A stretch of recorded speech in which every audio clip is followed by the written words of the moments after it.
is arithmetic progression AP, its properties and arithmetic mean. चलिए AP की थोड़ी सी introduction हम पहले कर चुके थे, थोड़ा सा रिवाइज करते हैं. What is an AP? Arithmetic progression क्या होता है?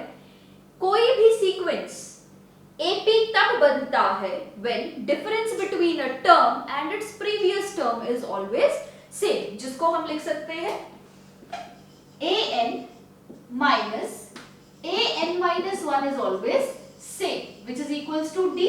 d क्या है हमारा? Common difference. दो टर्म्स के बीच का जो डिफरेंस होता है दैट इज ऑलवेज सेम. ऐसी जब भी सीक्वेंस कोई बनता है उस सीक्वेंस को हम हमेशा कहते हैं अर्थमेटिक प्रोग्रेशन और AP. चलिए we will start with our first property. Next topic is properties of AP. ये जो प्रॉपर्टीज हैं ये आपको बहुत हेल्प करने वाली है जब भी आपके कोई भी क्वेश्चन है, मल्टीपल चॉइस क्वेश्चन है, जहां पे आपको सॉल्व नहीं करना है, सीधा आपको आंसर कैलकुलेट करके उसको टेक करना है. बेसिकली जब आप अपना बोर्ड का एग्जाम दे रहे हैं या जब आप अपना एग्जाम सॉल्व कर रहे हैं उसमें ये प्रॉपर्टीज फर्स्ट 20 क्वेश्चंस हमेशा MCQ क्वेश्चंस होते हैं तो उसमें आपका हेल्प कर सकता है. और दूसरा जब भी आप कोई कॉम्पिटिटिव एग्जाम की प्रिपरेशन कर रहे हैं उसके लिए भी ये प्रॉपर्टीज काफी हेल्पफुल होने वाली है. चलिए तो फर्स्ट प्रॉपर्टी इज सिंपल है, हम ऑलरेडी कर चुके हैं. nth टर्म का formula, first property nth term का formula is a plus n minus 1 into d. ये हम देख भी चुके हैं कि ये फॉर्मूला कैसे बनता है. तो first property is how to find nth term. nth term का मतलब कोई भी टर्म और जनरल टर्म. आप इसको nth टर्म भी बोल देते हैं एंड हम इसको जनरल टर्म भी बोल देते हैं. तो how to find your nth term और n general term is an is equals to a plus n minus 1 into d, where a is your first term, n is कौन सी term आपको calculate करनी है. For example if you are having a sequence और आपके पास कोई progression है जिसमें आपके पास कुछ पहली 3-4 टर्म्स गिवन है, you have to calculate the 100th term. तो a 100, तो n will be your 100, यहाँ पे भी n 100, a is your first term and d is your common difference. तो this was our first property. Second property पे चलते हैं. Second property कहती है, ध्यान से सुनेंगे, एक sequence, a sequence is N AP. कोई भी सीक्वेंस AP कब बनता है? If its nth term is of the form, if its nth term is of the form an plus b. an plus b का क्या मतलब है, ध्यान से समझेंगे. सपोज आपके पास कभी क्वेश्चंस आ जाते हैं, आपको nth टर्म गिवन है, nth टर्म n की वैल्यू आपको नहीं पता क्योंकि nth टर्म है तो जो n की वैल्यू हो, अगर मैं nth टर्म कह रही हूं मतलब कोई भी जनरल टर्म है तो नंबर ऑफ टर्म हो गया n. तो सपोज आपके पास एक टर्म गिवन है जहां पे बोला हुआ है nth term of a sequence is 4n plus 3. nth term of a sequence is 4n plus 3. अब आपसे पूछते हैं where a and b are, a and b जो होंगे वो दोनों कांस्टेंट होंगे.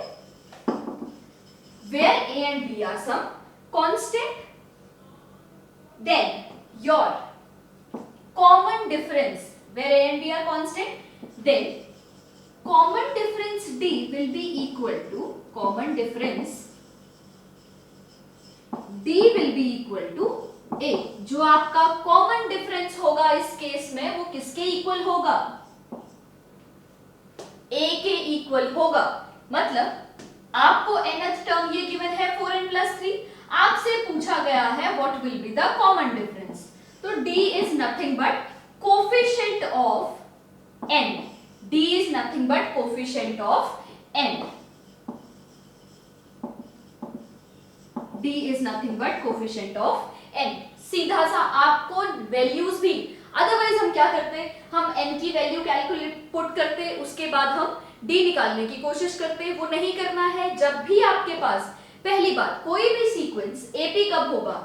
अगर वो इस फॉर्म का होगा an प्लस बी, इसको आप कह सकते हैं linear expression, it is a linear expression in terms of n। Linear मतलब डिग्री 1, एक्सप्रेशन है किसकी टर्म में, n की टर्म में। हमेशा अगर आपका लीनियर एक्सप्रेशन इस टर्म में हुआ an प्लस बी की टर्म में, तभी वो ap होगा। और इस केस में आपका जो कॉमन डिफरेंस होगा that will be coefficient of n। बड़ा सीधा सा, देख के समझ आ गया, your d will be nothing but 4। इस केस में जो आपका कॉमन डिफरेंस d होगा that will be equal to coefficient of n which is 4। चलिए अब चलते हैं अपने थर्ड प्रॉपर्टी ऑफ ap पे, which says if a constant is, ये आपने पहले भी पढ़ी है, if a constant is added or subtracted, अगर कोई कांस्टेंट है जिसको आप ऐड एंड सब्ट्रैक्ट कर रहे हैं, if a constant is added or subtracted to terms of AP, then the resulting sequence will be an AP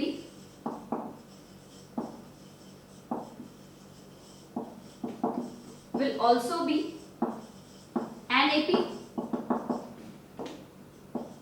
and common difference will be same,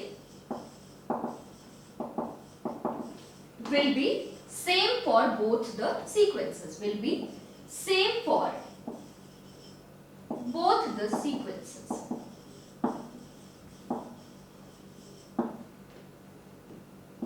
simple सी बात है, सपोज आपके पास कोई एक एपी है, एग्जांपल ले लेते हैं, बड़ा सिंपल सा AP 3, 6, 9, 12, 50। This is a very simple AP. कहते हैं इस सीक्वेंस में, इस एपी में अगर आप कोई कांस्टेंट को ऐड करो या सब्ट्रैक्ट करो, किस में से, किसी एक टर्म में से या हर एक टर्म में से, if a constant is added and subtracted to every term of AP, हर एक टर्म से अगर आप कोई कांस्टेंट ऐड कर रहे हैं या सब्ट्रैक्ट कर रहे हैं, तो आपका जो रिजल्टिंग सीक्वेंस बनेगा वो भी क्या बनेगा, AP होगी। और जो कॉमन डिफरेंस रहेगा will be same for both the sequences. करके देख लेते हैं। सपोज मैं कह रही हूं आप इसमें से subtract 2 from each term, you can subtract और ऐड, आप कुछ भी कर सकते हैं। सब्ट्रैक्ट करते हैं, 3 - 2 1, 6 - 2 4, 9 - 2 7, 3 - 2 1, 6 - 2 4, 9 - 2 7, 12 - 2 10, 15 - 2 30। अब चेक करते हैं, यहाँ पे इस एपी में what was your common difference. Common difference निकालने का तरीका, term minus previous term, term minus previous term, term minus previous term. 15 - 12 3, 12 - 9 3, 9 - 6 3, 6 - 3 3। तो इस एपी में जो आपका कॉमन डिफरेंस था दैट वाज 3।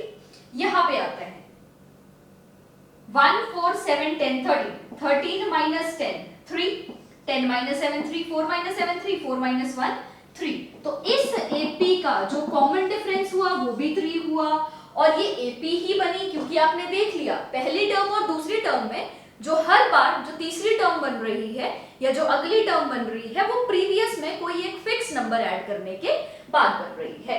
ऐसा ही अगर आप ऐड करेंगे तो भी यही रिजल्ट आएगा, अगर आप सब्ट्रैक्ट करेंगे तो भी यही रिजल्ट आएगा। And in both the cases common difference will B same in the given series and the new series जो आपकी उसके बाद बनेगी। जल्दी से इसको नोट कर लेंगे, फिर हम चलते हैं अपनी फोर्थ प्रॉपर्टी पर।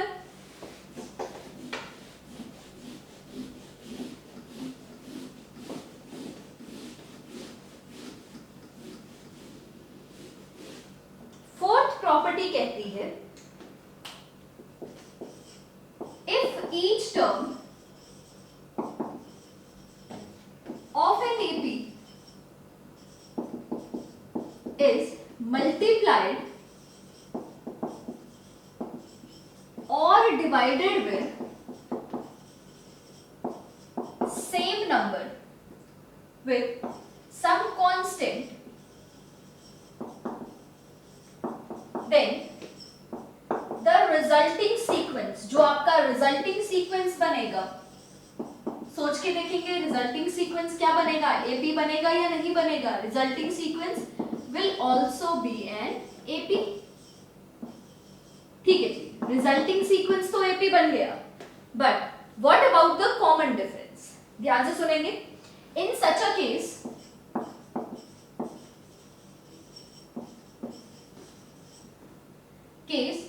common difference in case of multiplication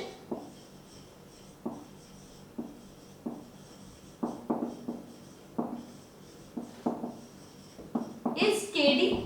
suppose जिस नंबर से, जिस कांस्टेंट से आप मल्टीप्लाई कर रहे हैं दैट कांस्टेंट इज के, तो आपका जो रिजल्टिंग कॉमन डिफरेंस बनेगा इन केस ऑफ मल्टीप्लिकेशन वो kd बनेगा, and in case of subtraction, sorry, in case of division it will be, in case of division it will be d upon k। एक example लेके देखते हैं। Suppose एक series है, सबसे simple, ताकि मल्टीप्लिकेशन के लिए पहले ये लेते हैं 1 2 3 4 5 6 7 and so on up to infinite। let k is equals to 2। k का मतलब जिस नंबर से आपने मल्टीप्लाई करना है, मल्टीप्लाई करते हैं इसको 2 के साथ। आपको यहाँ पे पता चल रहा है 2 minus 1 is 1, 3 minus 2 is 1, 4 minus 3 is again 1। This is an AP। Multiply करते हैं 2 से, मल्टीप्लाई करके 2, ये बन गया 4 6 8 10 12 14 and so on up to infinity। चलिए कॉमन डिफरेंस निकालते हैं। कॉमन डिफरेंस इसके हिसाब से कि अगर आपके पास कोई एक एपी गिवन है, आप उस एपी को किसी एक कांस्टेंट के से मल्टीप्लाई कर रहे हैं, तो your common difference for the new AP, जो आपका नया एपी बना, this AP will be nothing but KD. KD का मतलब k is 2 और इसका कॉमन डिफरेंस क्या था 1, तो आपका कॉमन डिफरेंस इस केस में केडी बन जाएगा। k is nothing but 2 into 1, तो कॉमन डिफरेंस इज kd। करके देखते हैं क्या कॉमन डिफरेंस kd बना। 4 minus 2 2, 6 minus 4 2, 8 minus 6 2।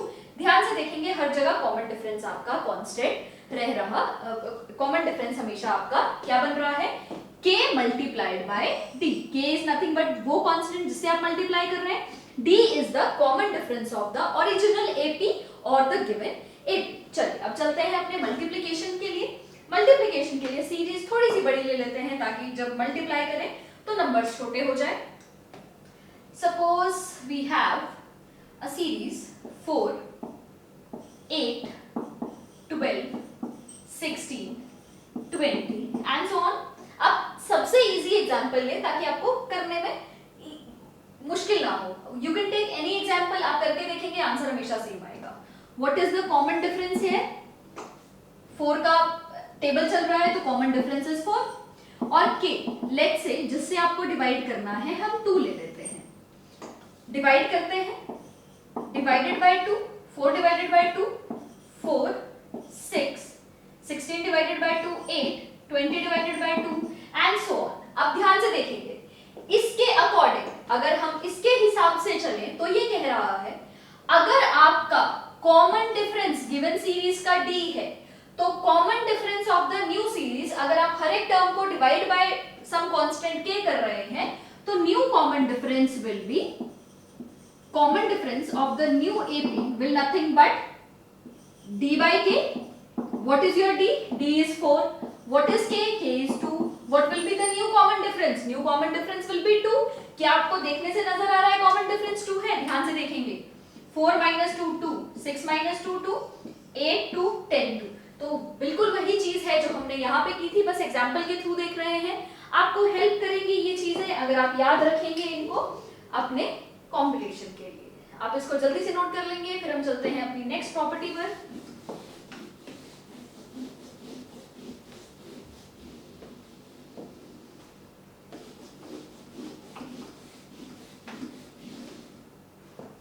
Next is our fifth property which says in a finite AP। Last video में हम देख देख चुके हैं what is finite AP, what is infinite AP. Finite AP वो होती है जिसमें नंबर ऑफ टर्म्स फिक्स रहती है। फिक्स रहने का मतलब एंड टर्म, लास्ट टर्म आपको पता है, that is finite AP. And infinite AP is that AP जिसका आपको लास्ट टर्म नहीं पता, जहां पे हम लिखते हैं सो ऑन अप टू, ये इंफिनिटी तक जा रही है, आपको नहीं पता। ध्यान से देखेंगे, in a finite AP the sum of terms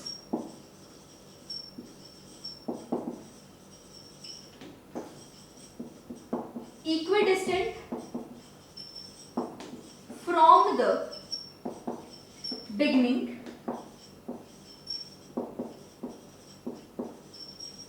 and end। sum of terms, किसी भी कोई एक फाइनाइट एपी आपको गिवन है जिसका आपको फर्स्ट टर्म भी पता है और आपको उसकी लास्ट टर्म भी पता है। in a finite AP the sum of terms equidistant from the beginning and end is always same, and is always same, हमेशा सेम होता है। एग्जाम्पल करके बताएंगे क्या है is always same and is equal to sum of first and last term। ध्यान से सुनेंगे क्या है। आपके पास कोई एक फाइनाइट एपी है, एक एग्जाम्पल लिख लेते हैं। सपोज मेरे पास एपी है 2, 4, 6, 8, 10, 12, 14, 16, 18, 20, 22 and 24। चलो क्वेश्चन क्या है, एक एपी जो कि फाइनाइट है, आपको पता चल गया last term is 24 which is denoted by L, last term is denoted by L and first term is denoted by A। your first term in a finite AP sum of terms, कौन सी terms, equidistant from the beginning and end। ध्यान से सुनेंगे, इसका मतलब क्या है, sum of term equidistant from beginning। suppose ये term first से, अगर आप बिगनिंग से देखें तो ये कौन से नंबर पे है, फर्स्ट नंबर पे। ये बिगनिंग से फर्स्ट नंबर पे है, आप एंड से फर्स्ट नंबर पे कौन सी टर्म होगी, 24। ये मतलब है sum of term equidistant from the beginning and end. मतलब बिगनिंग से अगर कोई टर्म सेकंड नंबर पे है तो एंड से आपने कौन सी नंबर की टर्म देखनी है, सेकंड नंबर की टर्म देखनी है। Equidistant from the beginning and and is always same. उन टर्म्स का सम, अगर एंड से, अगर ये बिगनिंग से फर्स्ट नंबर पे है तो एंड से फर्स्ट नंबर पे जो टर्म है, इन दोनों का सम हमेशा किसके बराबर होगा, ये बिगनिंग से कौन से नंबर पे है, सेकंड नंबर पे, एंड ये एंड से सेकंड नंबर पे है, प्लस ये दोनों विल बी इक्वल टू ये प्लस ये। करके देख लो, 24 प्लस 2 इज 26। लास्ट से सेकंड, पहले से second, 22 plus 4 is equals to 26। 6 plus 20 is 26। किसी भी टर्म के लिए करके देख लो, 8 प्लस 18 26, 10 प्लस 16 26, 14 प्लस 12 26। ये मतलब है sum of term equidistant from the beginning and the end is always same, हमेशा सेम होगा। And is equal to sum of first and last term, और हमेशा किसके बराबर होगा, पहली और लास्ट टर्म के बराबर। किसके बराबर होगा, पहली और लास्ट टर्म के सम के बराबर। बड़ा सिंपल सा कंसेप्ट है। इसको अगर मैं जनरल फॉर्म में डिनोट करना चाहूं तो मैं इसको लिख सकती हूं A K plus A times A N minus K minus 1 is equals to A1 plus AN। अब इसको ध्यान से समझेंगे, ये बोला क्या हुआ है, बात बिल्कुल यही है, बात बिल्कुल यही है। बस अगर कहीं पे आपको ऐसा नजर आ जाए तो आपको पता होना चाहिए कि ये वही सिंपल बात है जो हमने इस तरीके से पढ़ी थी। यहाँ पे इसको थोड़ा इस तरीके से लिख दिया गया है, where k is equals to 1, 2, 3, 4, 5 and so on up to infinity। k की वैल्यू 1 to infinity जा रही है, और 1 से या मैं लिख सकती हूँ k ranges from 1 to n minus 1, where k ranges from 1 to n minus 1। चलिए अब एक एक करके वैल्यू पुट करते हैं। सपोज k की वैल्यू आप 1 पुट करेंगे and k is equals to 1। k K1 पे ये क्या हो जाएगा, ये A1 मतलब फर्स्ट टर्म प्लस an का मतलब यहाँ पे है लास्ट टर्म, an का मतलब यहाँ पे है लास्ट टर्म, ध्यान से समझेंगे। A1 का मतलब है first term, an is our last term, आप उसको L भी लिख सकते हैं और आप उसको an भी लिख सकते हैं। A1 प्लस, मैं वैल्यू पुट कर रही हूँ, A1 plus an minus k की वैल्यू क्या है, 1 है, 1 minus 1, 1 minus 1 is nothing but 0 is equals to, ध्यान से देखेंगे क्या ये बन रहा है A1 plus an, A1 plus an, 1 minus 1 0, ये तो पूरा 0 बन गया, तो बन गया A1 plus an।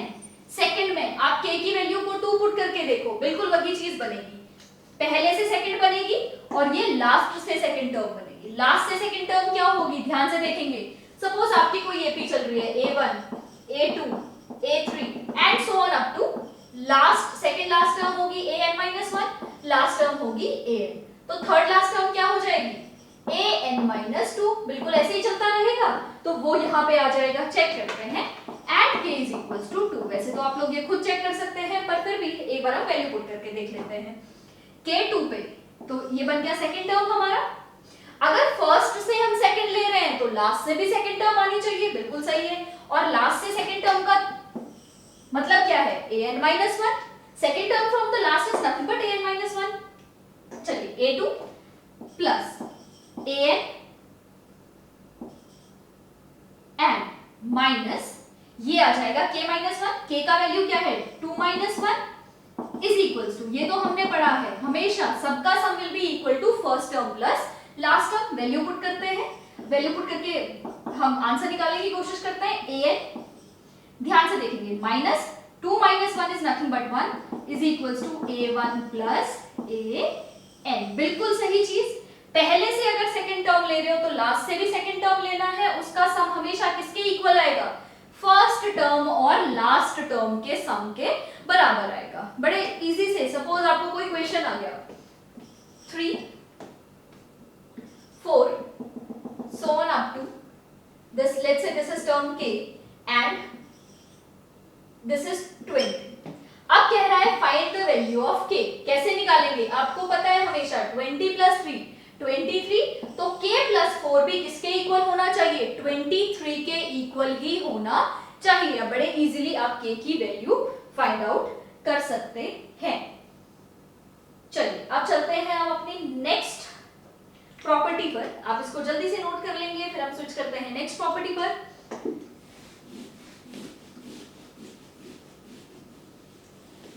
Sixth property,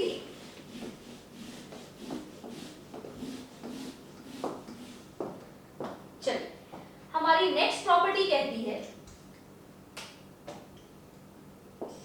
3 numbers are in AP if 3 numbers are in AP। Suppose आपको 3 नंबर गिवन है, लेट्स से A, B और C, ये नंबर्स AP में कब होंगे, अगर तो सिंपल कांस्टेंट वैल्यू है आपको देख के पता चल जाएगा, बट अगर ऐसे नंबर्स आ गए जिसमें कुछ वेरिएबल्स इंक्लूड हैं तो आप कैसे बता सकते हैं कि ये AP में है या नहीं।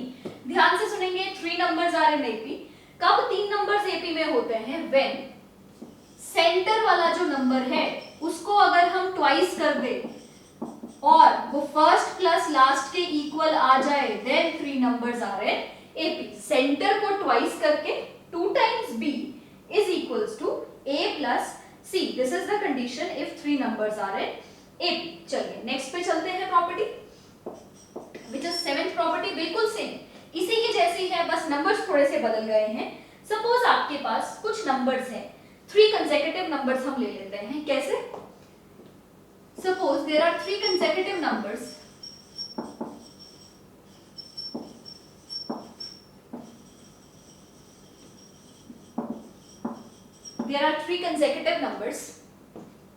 an plus 1 and an plus 2, they are in AP। कब AP में होंगे, बिल्कुल सेम यही वाली बात, they are in AP when 2 times an plus an plus an plus 2, बिल्कुल वही चीज है जो अभी हमने पहली प्रॉपर्टी में पढ़ी। 3 if 3 numbers are consecutive terms of an AP, तो ये कंडीशन सेटिस्फाई होगी। चलिए, ये थी कुछ प्रॉपर्टीज किसकी, एपी की प्रॉपर्टीज, जो आपको बहुत हेल्प करने वाली है। अब लास्ट प्रॉपर्टी है, एक लास्ट प्रॉपर्टी कर लेते हैं, वैसे वो आपको पता ही होगी। सपोज आपके पास कोई एपी है 2 4 6 8 10 12 14 16 18 and 20. Now if you choose terms of an AP at regular interval, if you choose term from this AP at regular interval, if you choose terms from this AP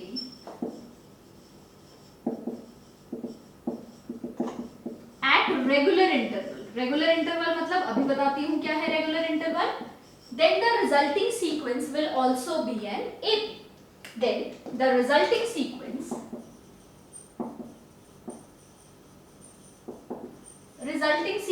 will be an AP.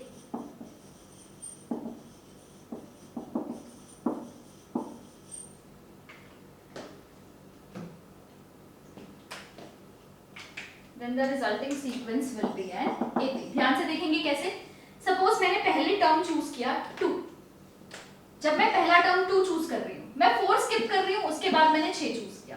Regular interval का मतलब है अगर आपने पहली बार में एक number skip किया है, एक टर्म स्किप किया है, तो नेक्स्ट में भी आपको सिर्फ एक टर्म स्किप करना है। यू विल रीच टू 10, फिर देन यू विल स्किप 12, आप 14 पे पहुंच जाएंगे।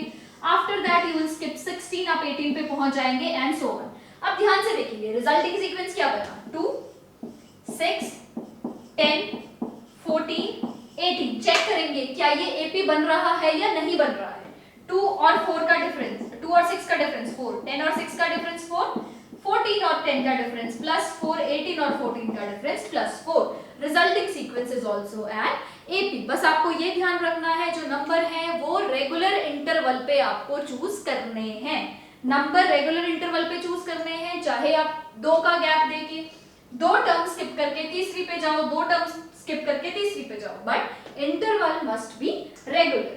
चलिए आप इसको नोट करेंगे, फिर हम चलते हैं अपने नेक्स्ट टॉपिक पर,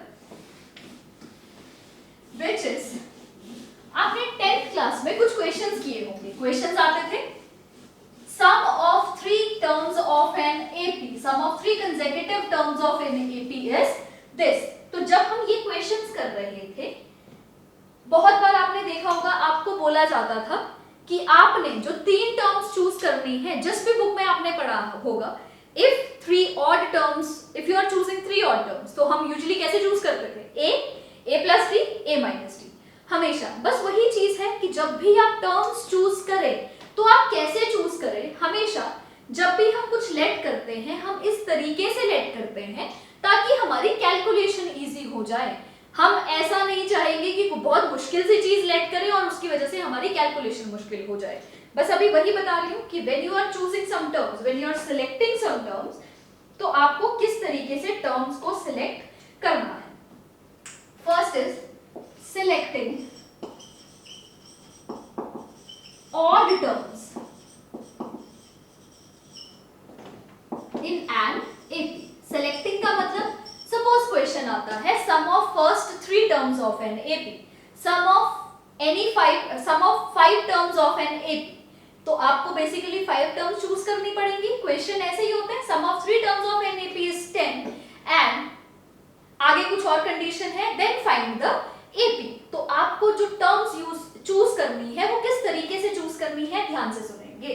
selecting odd terms in an AP, अभी हम ऑड टर्म्स की बात कर रहे हैं।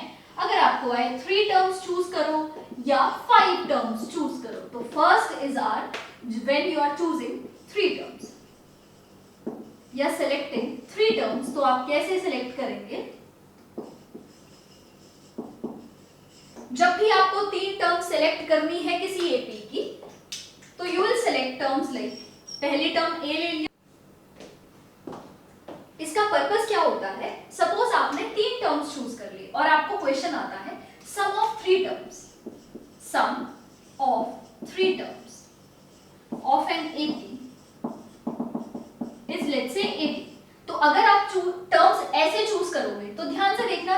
इजी हो जाएगा, a minus D plus A plus D. ये डी और ये डी कैंसिल हो जाएंगे क्योंकि एक प्लस में था एक माइनस में था। गलत तो नहीं है, बिल्कुल सही तो है। अगर आपका किसी टर्म में कॉमन डिफरेंस 2 है, सपोज मेरा a is 4, a plus 2 क्या हो जाएगा, a plus 2 will be 6 और a minus 2 क्या हो जाएगा 2। तो क्या ये AP नहीं बना? बिल्कुल बना, कोई गलती ही नहीं है इसमें। पर आपने टर्म्स इस तरीके से चूज किया कि आपके लिए वो क्वेश्चन बहुत आसान हो जाए। तो 3a आपका आ जाएगा 3a is equal to 18, सीधा एक स्टेप में आपका आंसर आ गया a is equals to 6। तो this is the importance of selecting the correct terms, appropriate terms, ताकि आपकी कैलकुलेशन ना पड़े। This is selecting 3 terms. Next is if you are selecting 5 terms. If you are selecting 5 terms, बिल्कुल same है। कैसे choose करेंगे 5 terms? a plus d, a plus 2d और ऐसे ही बैकवर्ड में आप चूज करेंगे a minus d and a minus 2d. This is the way to choose 5 terms. और यूजुअली ये चीज हमेशा काम आती है जब भी आप सम की बात कर रहे हैं, sum of 3 term, sum of 5 term, ये उसके लिए ही यूजफुल होता है। अदरवाइज आप चूज करने के लिए a plus D, a plus 2d, a plus 3d, a plus 4d कुछ भी चूज कर सकते हैं। ये सम के केस में बहुत ज्यादा हेल्पफुल होता है क्योंकि हमारा दूसरा वेरिएबल जो d है वो बिल्कुल रिमूव हो जाता है। चलिए, ये था sum, selecting odd terms in an AP. Second is selecting, if you are selecting even terms in an even term में भी बिल्कुल सेम चीज है। sum of 2 terms is this, sum of 4 terms is this। तो even में हम पहले करते हैं sum of 2 terms के लिए। इस केस में ध्यान रखना हमेशा common difference will be equal to d। In case में कॉमन डिफरेंस d रहेगा and same goes for this, common difference is d in such cases. Next, selecting 2 terms. जब भी हम सेलेक्टिंग 2 टर्म्स करेंगे, बट इस केस में जो हमारी नंबर ऑफ टर्म्स होंगी वो ऑड होंगी, इवन होंगी, number of terms will be even, तो हमेशा आप चूज करते हैं a प्लस d और a माइनस d। ध्यान से देखेंगे आप क्या चूज करेंगे टर्म्स, a प्लस d और a माइनस d। अगेन आ जाता है सम ऑफ 2 टर्म्स, तो सम ऑफ 2 टर्म्स क्या होगा करके देखते हैं। Sum of 2 terms will be a minus d plus a plus d is equals to, let's say sum of 2 terms is 10 is equals to 10। d से d cancel हो गया, आपका आ गया 2a is equals to 10। a की value सीधा सीधा आपने 5 calculate कर ली। तो इस केस में आप ध्यान से देखेंगे, अगर आप कॉमन डिफरेंस निकालना चाहेंगे तो common difference in such cases is 2d। इस केस में जो आपका कॉमन डिफरेंस आएगा दैट विल बी 2d। करके देख लेते हैं। Common difference is term minus previous term. What is our term? Term is a plus d minus what is our previous term? a minus d। तो ये a minus हो गया और d positive हो गया, a और a कैंसिल हो गए। Your common difference will be equal to 2d in such cases. तो ऑड नंबर ऑफ टर्म्स अब आप लेंगे तो आपका कॉमन डिफरेंस आएगा d, और जब आप इवन नंबर ऑफ टर्म्स लेंगे तो आपका कॉमन डिफरेंस रहेगा 2d। चलिए, next is sum of 2 terms. अब या सेलेक्टिंग 2 टर्म्स, आप सेलेक्टिंग लिख लें यहां पे, सेलेक्टिंग 2 टर्म्स। अब आते हैं सेलेक्टिंग 4 टर्म्स पे। बिल्कुल सेम ऐसे ही चलेगा। जब आप 4 टर्म सेलेक्ट करेंगे तो सेम इस तरीके से करेंगे, बट इस केस में जो आपका कॉमन डिफरेंस रहेगा उसको आप नहीं भूलेंगे, कॉमन डिफरेंस इज 2d। तो जब आप 4 टर्म सेलेक्ट कर रहे हैं तो आपकी टर्म्स किस ऑर्डर में बनेंगी, ध्यान से देखेंगे। a plus d, a minus d। अगर 2d का डिफरेंस है तो अगर ये टर्म a प्लस d है तो अगली टर्म हो जाएगी a प्लस 3d और इसकी प्रीवियस टर्म हो जाएगी a minus 3d। This will be in the case of selecting 4 terms. और ये कब करना है ध्यान रखेंगे, जब क्वेश्चन आ जाए सम ऑफ टर्म्स। उस केस में सम ऑफ टर्म्स, उस केस में आपका ये चीज बहुत हेल्प करने वाली है क्योंकि एक वेरिएबल बिल्कुल रिमूव हो जाता है। चलिए, इसको जल्दी से आप नोट करेंगे, फिर हम चलते हैं अपने नेक्स्ट टॉपिक पे which is sum of n terms.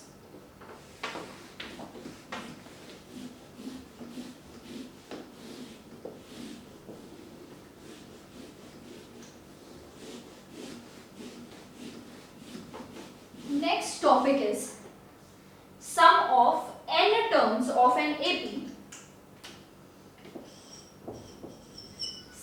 बात हो रही है सम ऑफ n टर्म्स। आपने सम ऑफ n टर्म्स का आपको पता है, उसको हम डिनोट करते हैं Sn के साथ और formula is n/2 2a plus n minus 1 into d. This is sum of n terms of an AP और sequence n/2 2a plus n minus 1 into d। और इसको लिखने का दूसरा तरीका, अगर सपोज आपको सिर्फ गिवन है फर्स्ट टर्म और लास्ट टर्म, तो आप लिखते हैं n/2 a plus l। What is a? A is our first term and l is our last term। a हमारी फर्स्ट टर्म है और l हमारी लास्ट टर्म है। First term and l is our last term. चलिए, ये वो चीजें हैं जो हमने 10th क्लास में हम पढ़ के आए हैं, ये चीज आपको पता है। बट नेक्स्ट चीज, इसकी एक छोटी सी प्रॉपर्टी हम कर लेते हैं। ये प्रॉपर्टी, जैसे हमने एक प्रॉपर्टी की थी कि कोई सीक्वेंस एपी कब कहलाता है, वैसे ये प्रॉपर्टी है अ sequence is an AP, a sequence is an AP if the sum of terms is of the form, वहां पे था if nth term is of the form, यहां हम बात कर रहे हैं सम की, कंफ्यूज नहीं होना है। लास्ट जो हमने अभी प्रॉपर्टीज ऑफ एपी में किया था फर्स्ट nth टर्म से रिलेटेड, तो हम वहां कर रहे थे if nth term is the form, यहां पे हम कर रहे हैं sum of terms is of the form an square plus bn। एक एपी को आप, एक सीक्वेंस को आप एपी कब कहेंगे? A sequence is an AP if and only if sum of n terms of is of the form, sum of terms is of the form an square plus bn। Again वही चीज है where a and b are constants,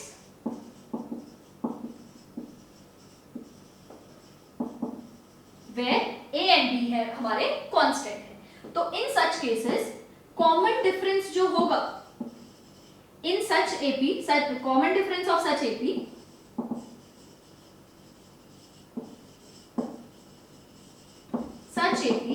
is equals to 2।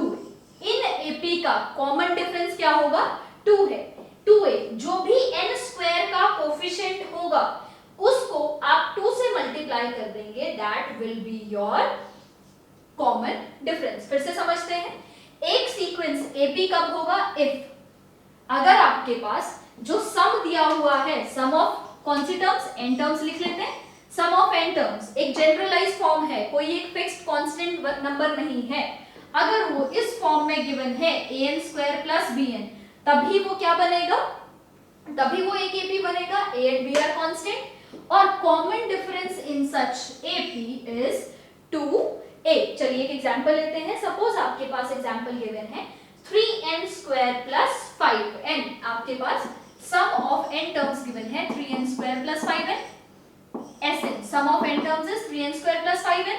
तो common difference जो d है इस AP का, that will be equal to 2 into coefficient of n square, coefficient of n square is 3 and the common difference will be equal to 6। आपको calculate करने की भी जरूरत नहीं है, आप डायरेक्टली इसका आंसर लिख सकते हैं। चलिए इसको नोट करेंगे, उसके बाद हम चलते हैं अपने लास्ट टॉपिक पे, दैट इज अर्थमेटिक मीन। चलिए आप नोट करेंगे, अर्थमेटिक मीन हमने पहले भी पढ़ा हुआ है, जिसको हम एवरेज कह देते हैं, दैट इज अर्थमेटिक मीन। पर अभी अर्थमेटिक मीन की चलिए डेफिनेशन करते हैं कि होता क्या है, क्या हम कैसे डिफाइन करेंगे, एपी में हम अर्थमेटिक मीन को कैसे डिफाइन करें। अर्थमेटिक मीन एपी में जब हम अर्थमेटिक प्रोग्रेशन की बात कर रहे हैं, उसमें हम अर्थमेटिक मीन को कैसे यूज करेंगे या हम क्या कहेंगे, क्या बातें उसके बारे में करेंगे। तो arithmetic mean, suppose there are two numbers a and b,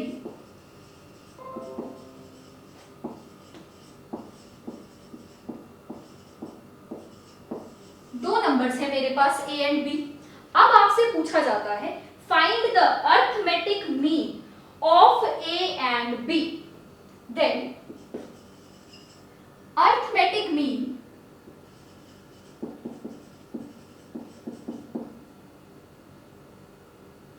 arithmetic mean of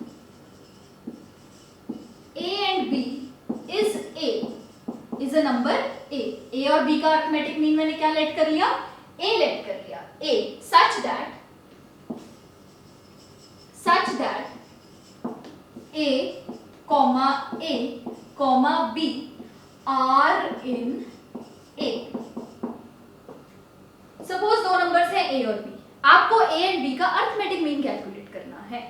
arithmetic mean मैंने कैलकुलेट कर लिया A और B का, पर जो अर्थमेटिक मीन है, लेट्स से कोई एक नंबर आएगा, वो नंबर आपको मिल गया कैपिटल A, तो वो कब अर्थमेटिक मीन बनेगा, या अर्थमेटिक मीन जो आएगा वो हमेशा इस फॉर्म में आएगा कि जब भी आप उसको एक सीक्वेंस में बनाएं। सीक्वेंस कैसे, A कॉमा कैपिटल A जो उनका अर्थमेटिक मीन है, कॉमा B, ये तीनों नंबर्स हमेशा किस में होंगे, AP में होंगे। ये तीनों नंबर्स हमेशा किस में होंगे, AP में होंगे। अब ध्यान से देखते हैं, अभी हमने पढ़ा now A comma B are in AP, ये तीनों AP में हैं। हमने अभी अर्थमेटिक प्रोग्रेशन की प्रॉपर्टीज पढ़ी हैं, AP की प्रॉपर्टी पढ़ी थी, क्या पढ़ा था, if 3 numbers are in AP, तो क्या रिलेशन है उन तीनों में, उन तीनों में रिलेशन है 2 टाइम जो सेंटर वाला नंबर है will be equal to sum of first term and the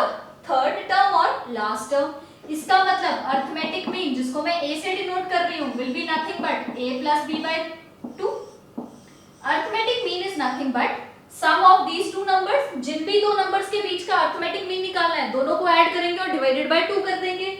ये वो चीज है जो हमने अभी अर्थमेटिक प्रोग्रेशन की प्रॉपर्टी यूज करके हमने अर्थमेटिक मीन को कैलकुलेट किया है। तो arithmetic mean between any two numbers is nothing but sum of both numbers divided by 2।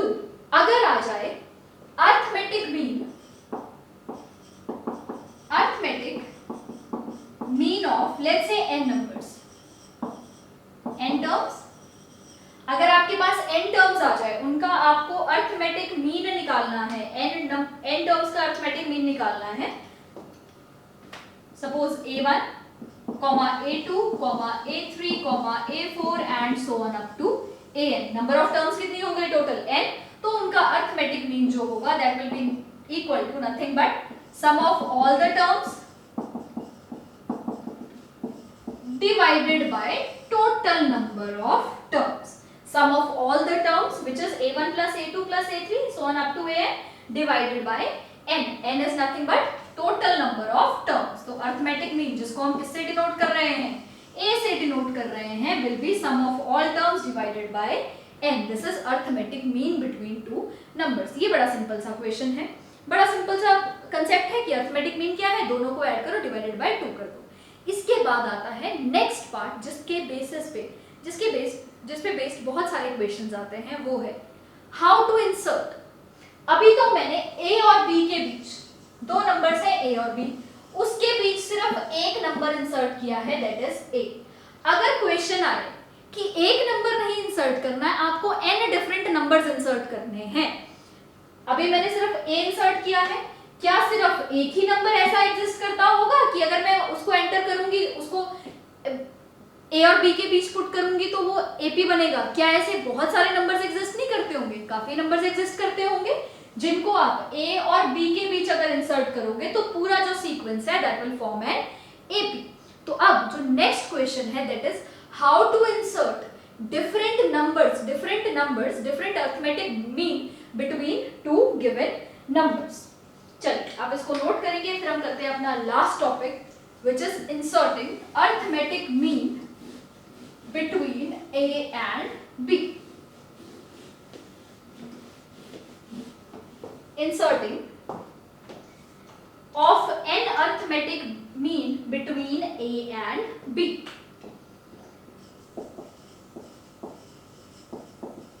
Inserting n मतलब जितने भी 5, 10, 15 जितने भी आपको इंसर्ट करने हैं, arithmetic means between A and B। Again आपके पास जो गिवन नंबर है, दो गिवन नंबर्स होंगे, उनके बीच आपको काफी सारे नंबर्स इंसर्ट करने हैं जो क्या होंगे, उनके अर्थमेटिक मीन होंगे। चलिए जी कैलकुलेट करने की कोशिश करते हैं। सपोज एक एपी बनाते हैं, होगा कैसे?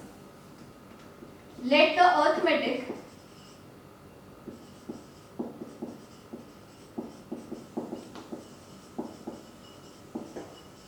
अगर मैं एक को ए बोल रही हूं तो बाकी सब टर्म्स को मैं ऐसे लिख सकती हूं, are a1, a2, a3, a4 and so on up to an।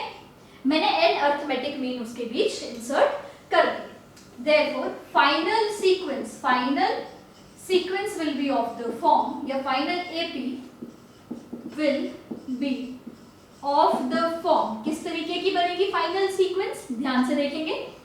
First term क्या था हमारा? a, क्योंकि आपको किसके बीच इंसर्ट करना है? a और b के बीच, तो फर्स्ट टर्म तो कभी नहीं बदलेगी।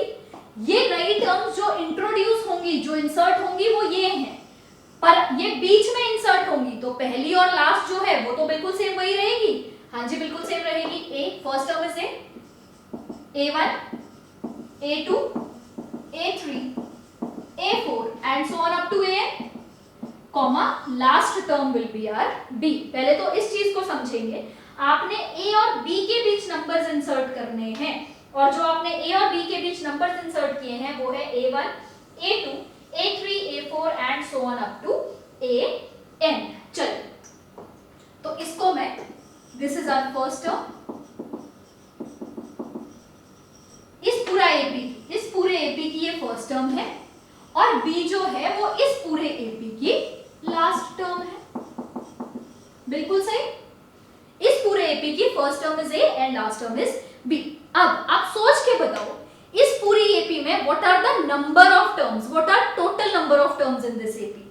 ध्यान से बताना। टोटल नंबर ऑफ टर्म्स ध्यान से देखेंगे, a1 से लेके an तक आपने इंट्रोड्यूस किया। जब आपने a1 से लेके an तक इंट्रोड्यूस किया, तो ये जो टोटल बन गई number of terms, n number of terms, तो ये बन गई, क्योंकि 1 से लेके n तक टोटल कितनी टर्म्स होंगी? n terms. तो आपने जो नई टर्म्स इंसर्ट की है वो n नई इंसर्ट की है, और आपके पास ऑलरेडी एक टर्म ये है और दूसरी टर्म ये है। तो इस टोटल सीक्वेंस में, इस टोटल एपी में, total terms in this AP, कितनी टोटल टर्म्स बन गई इस एपी में? अब n तो ये जो आपने इंसर्ट की, एक और a और b दो पहले से हैं, तो total number of terms in this AP is nothing but n plus 2 terms. बड़ा सिंपल है, कुछ भी मुश्किल नहीं है, बस टर्म्स को काउंट किया है। चलिए, अगर मैंने टर्म्स को काउंट किया है तो क्या इस एपी का कॉमन डिफरेंस आप निकाल सकते हैं? बिल्कुल निकाल सकते हैं। कैसे? आपने 10th में पढ़ा है, अगर आपको किसी सीक्वेंस का फर्स्ट टर्म पता है, लास्ट टर्म पता है, last term is nothing but an, जिसको हम बोलते हैं लास्ट टर्म, चाहे आप इसको b को लास्ट टर्म बोल लो, चाहे आप इसको an बोल दो, बट इस केस में कैपिटल n an अलग है, स्मॉल an अलग है, इस चीज को आप ध्यान रखेंगे। चलिए, लास्ट टर्म का फॉर्मूला क्या है, या an का फॉर्मूला क्या है? Is nothing but a plus n minus 1 into D. And ध्यान रखना, ये जो n है, इसको चलो मैं अभी ना कैपिटल N ले लेती हूँ, क्योंकि टोटल टर्म्स हमारी n प्लस 2 है, तो मेरा कैपिटल N ये बन जाएगा n माइनस 1 इंटू डी। चलिए, what is our last term? b। हम अभी कोशिश कर रहे हैं कॉमन डिफरेंस कैलकुलेट करने का। If you want to introduce some terms, अगर आपको a पता है, आपको a1 पे पहुंचना है, और अगर ये ap है, ऑब्वियसली कैसे पहुंचे होंगे? a में कुछ ऐड करके a1 में पहुंचे होंगे, a1 से a2 कैसे पहुंचे होंगे? कुछ ऐड करके पहुंचे होंगे a2 पे।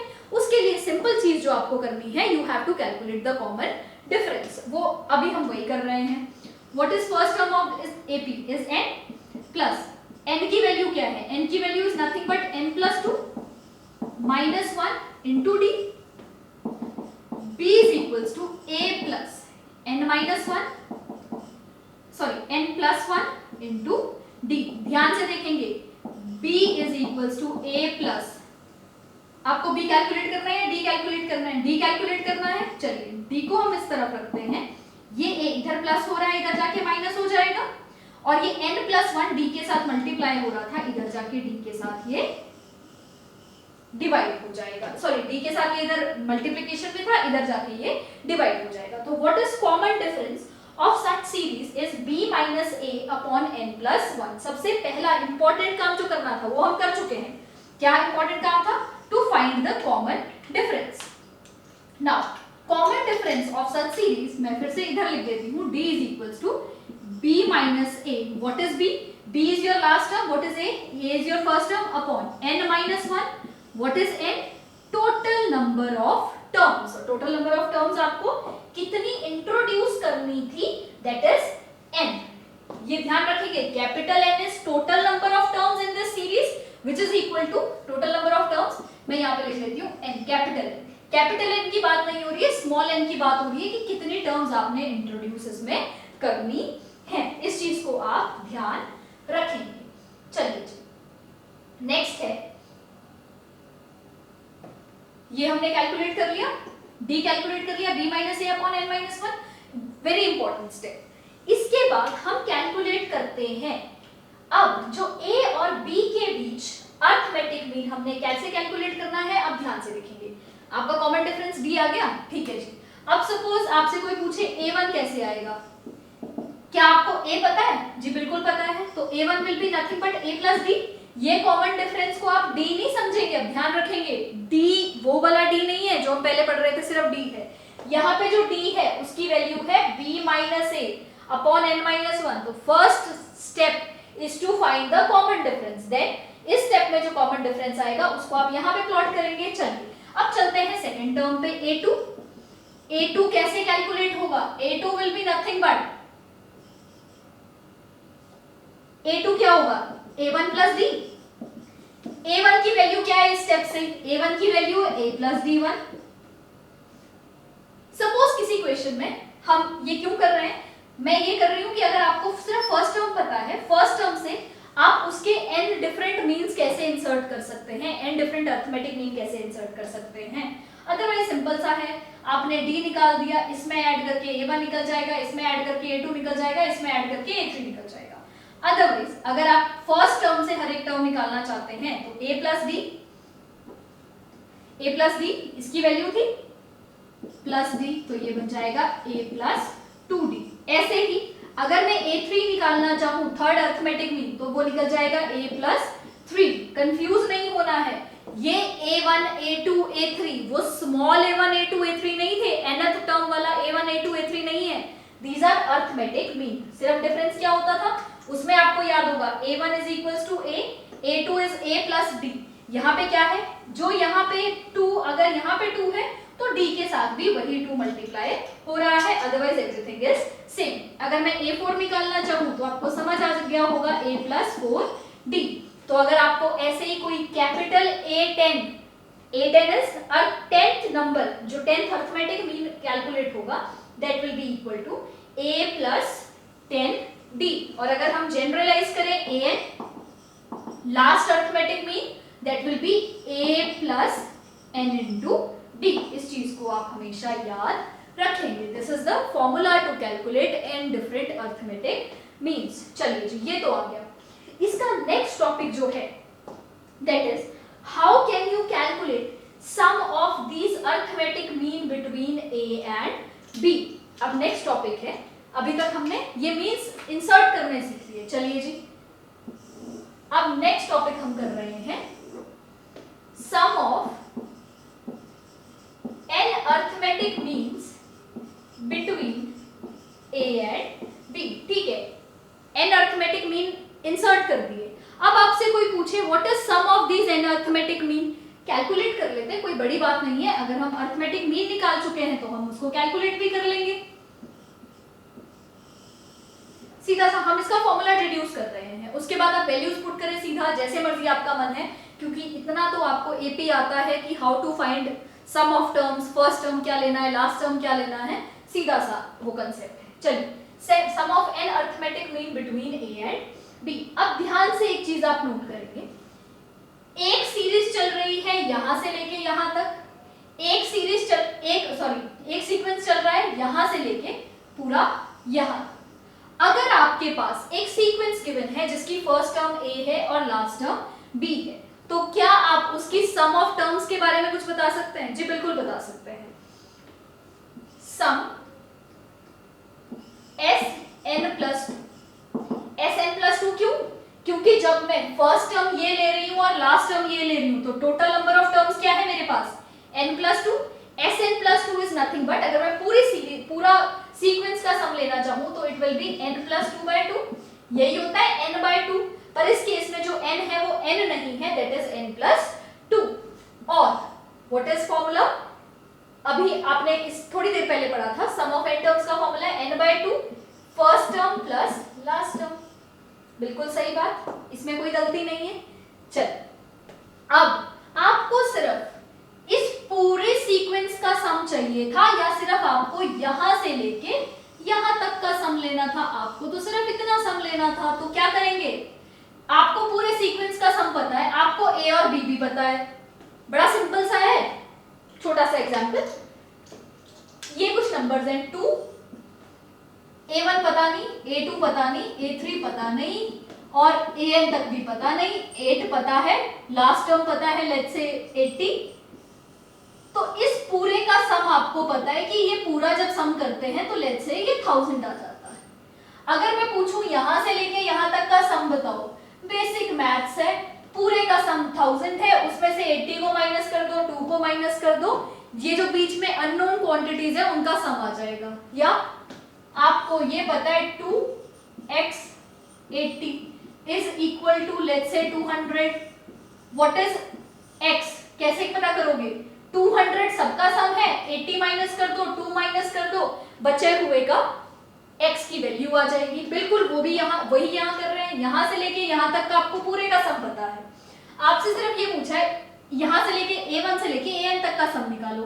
ठीक है जी, निकाल लेते हैं। अगर आपको पूरे का पता है, आप पूरे के सम में से a और b को माइनस कर दो, आपका सम निकल जाएगा अर्थमेटिक मीन्स का सम। सिर्फ किसका सम? अर्थमेटिक मीन का सम, क्योंकि उसमें एक्स्ट्रा सिर्फ क्या आ रहा है, a और b तो एक्स्ट्रा आ रहा है। तो अब हम क्या निकालने वाले हैं, a1 plus a2 plus a3 plus so on up to an will be equal to Sn+2। Sn+2 क्या है? पूरी सीरीज का सम, कहां से लेके कहां तक, a plus a1 plus a2 plus so on up to an plus b, ये सब इसका सम था, माइनस a प्लस b। निकल गया आपका बीच वाले का सम? जी बिल्कुल निकल गया। चलिए वैल्यू पुट करते हैं। तो ये a1 plus a2 plus so on up to an will be equal to Sn/2 का सम क्या है, n+2/2, ब्रैकेट में आ गया a plus b minus a plus b. चलिए a प्लस बी को कॉमन ले लेते हैं, क्योंकि दोनों में a प्लस बी है, कॉमन ले लिया। जब a प्लस बी को कॉमन लिया तो यहाँ पे बच गया हमारा n+2/2 और यहाँ पे बच गया -1। a प्लस बी एलसीएम ले लेते हैं, ये बन गया n+2 माइनस 2/2। n+2 माइनस 2/2 जब किया तो सीधा बन गया n/2। तो basically sum of arithmetic means a1 plus a2 plus so on up to an is equals to nothing but a plus b n times a plus b divided by 2। n times a plus b, n क्या है, total number of arithmetic mean. ध्यान रखेंगे n is what, total number of arithmetic mean, confuse नहीं करना है। Total number of arithmetic mean into a plus b, a is your first term, b is your last term, divided by 2. This is the sum of arithmetic mean. n multiplied by a plus b divided by 2 is sum of your arithmetic means. ये है total हमारा सम। ध्यान से इसको note करेंगे, ध्यान से इसको समझेंगे, बहुत सिंपल है। आपको बेसिकली ये फॉर्मूला को यूज करना है, बाकी ये समझने के लिए था कि कैसे आप उस फॉर्मूला पे पहुंचे हैं। तो अब आप नेक्स्ट अपनी एक्सरसाइज अच्छी तरह से कर लेंगे एनसीईआरटी की, क्योंकि अभी तक एनसीईआरटी के लिए जो हमारा अर्थमेटिक मीन है और अर्थमेटिक प्रोग्रेशन है उसकी हम प्रॉपर्टीज भी कर चुके हैं और वो टॉपिक भी कवर कर चुके हैं। उसके बाद हम शुरू करते हैं अपना ज्योमेट्रिक